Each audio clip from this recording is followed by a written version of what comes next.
Okay, so we are outside Krank'd Up 2016 Sundowners. I'm standing in front of the winners of the WACKEN Battle 2016. Firstly, congratulations, dudes. Thanks, dude. Thank you. Okay. Thank you. Okay, so like let's talk about how you guys felt that moment you were announced. Felt like jelly and custard. Everything was just all wobbly. Couldn't believe it. Emotional. Yeah, we were pretty much all in disbelief about the whole thing. You know, we just didn't think it would be possible for us to win the whole fucking thing. Yeah, like I said, it's just like you don't. We played a really good show, so we kind of felt like good about the show. We thought maybe top 5, but we don't rate you're gonna win. Like you're gonna win. So yeah, it was fucking amazing, life changing. So being announced as one of the biggest metal bands in the world now, We didn't go that far. what's next? What's next, guys? What's next? I guess world domination, when you put it that way. That's right. Well, basically, what we kind of got planned now is we're working on the second album already, and we really need to have that guy out by about April, May, so that the summer season in Europe, basically the plan is to go back to Europe again after the second album and like carry on touring there and that kind of thing. So we kind of feel like we're at a stage now where, and obviously with the WACKEN thing giving us a bit of an in into Germany, like we've built up a small little bit of a fan base there now, so we'd like to start fucking developing that, you know, and then from Germany move out to the rest of Europe kind of thing. Let's elaborate on building a little fan base that you guys have got. Since the win, have you guys noticed a substantial following, or have you noticed a difference in your fan base? It's a little difficult to say because we obviously came right back here. But I know if you spoke to Adriana, the amount of sales and merch and everything definitely skyrocketed up. No, yeah, there's definitely, like, since we came back, you can see that there's quite a lot of action coming from Germany now. Like, guys are buying stuff from Germany and crap like that.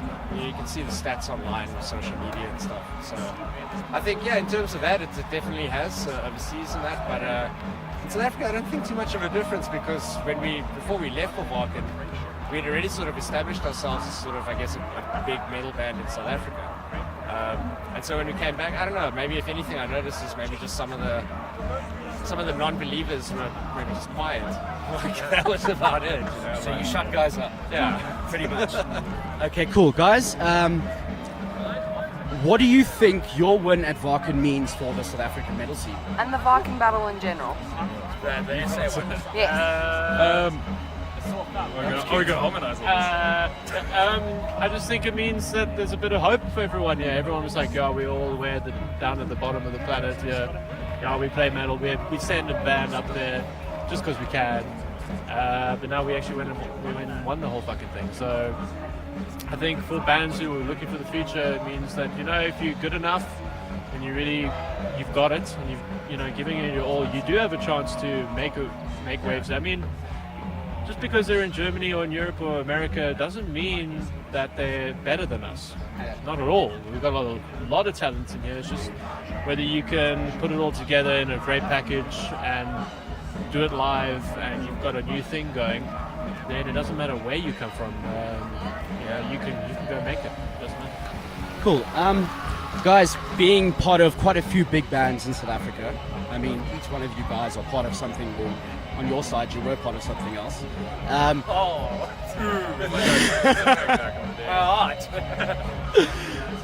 Tell me something, like, with regards to the South African scene, what do you think we need to do to be able to accomplish something like you guys just did? What do the guys need to do? Give the guys a bit of inspiration or a little bit of guidance? I think, like, say, like, take this festival, for example, and stuff. It's like, you just need to showcase, like, South African bands more and stuff like that. And maybe, I think, get a bit out of this mindset of, because we're so small here, people are very, like, eager to always, like, okay, everyone must get their chance. And I know this sounds horrible. Sometimes everyone doesn't need to get their chance. Sometimes you need to run with the good thing that's happening and not just be like, okay, well, we're going to completely ignore that now and we're going to carry on with this because I had to give my buddy a chance to try his thing, you know, and stuff like that. But also as well, it'll happen eventually. It's just kind of like you got to do fests like this and start like getting these fests to become like a bit bigger actually, that you can start creating a bit of like metal tourism in a way, because like that's how they do those things over there. It's not like fucking Wacken, it's just, you know, 90,000 like Germans. It's like the whole of Europe. There's people from, there's tons of South Africans there as well. You know what I mean? So I think we are headed in the right direction. It's just, it's going to take some time, man. Like it's going to take a lot of time. I think bands and promoters and everyone down here needs to be a bit more cutthroat when it comes to, you know, if you're not good enough, you're not good enough. That's it. Go back to the drawing board and try again. If you are good enough and you're doing really well, promote them, champion them.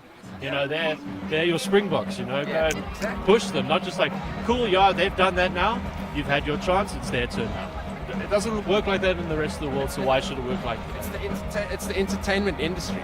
The only thing that matters in the entertainment industry is entertainment. So if the fucking band isn't like good, or the movie isn't good, or like whatever, like why should anyone watch that? Like you know, it has to be good to make people want to come and watch it.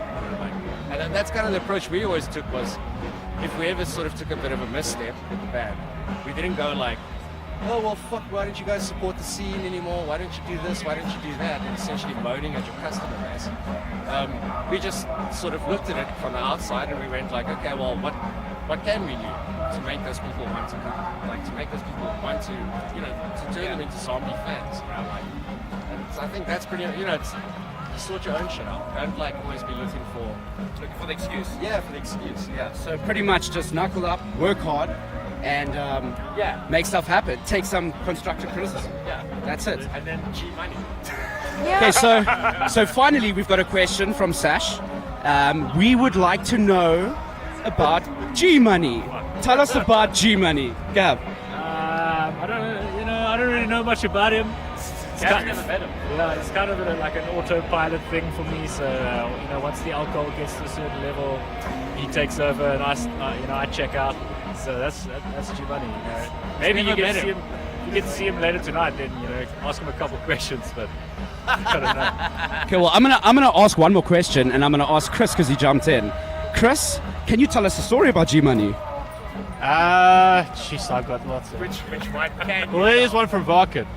So G Money rocks up. I think it's the night we actually won. We actually got announced as the winners. I think it was that night. And you know, G Money rocks up because we're obviously having quite a few drinks. And the thing with G Money is he doesn't care who you are. He just says what he wants to say, and it's usually quite close to the bone. And I mean, the guy is going and he's buying Jaegers and he's telling this people what he thinks about them. He's telling this person what he's thinking about while he's busy falling over, and he doesn't stop. And that's G Money. He's just he's a good friendly guy, but he can also be a bit of a dick. So Is this a fuel behind G Money? That there, you'll see that later, but it will not be Gav. It will be G Money. Who was babysitting me? Rob was babysitting me, his brother. And apparently I was standing, G-Money was standing next to the founder of Wacken, like the guy who owns the whole shit. And apparently it was Nate. Nate was babysitting me. And I was not apparently allowing him to relieve himself in peace. And I was apparently jumping on him, hanging on him, you know, telling him what I thought of him, which I'm sure must have been awesome stuff. But you know, I wish we had some videos or something of the guy, because that's so that's the kind of thing that I would get up to. It's like you're talking about the kind of guy who like he's was best friends with like Lemmy and shit like that. Like runs the whole fucking open air. G-Money don't care. Okay, cool. So you know a little bit about G Money. Considering he's got the bottle in hand, we are going to try to capture G Money later and add it on. Thank you very much for your time, zombies. See you guys later. Cheers.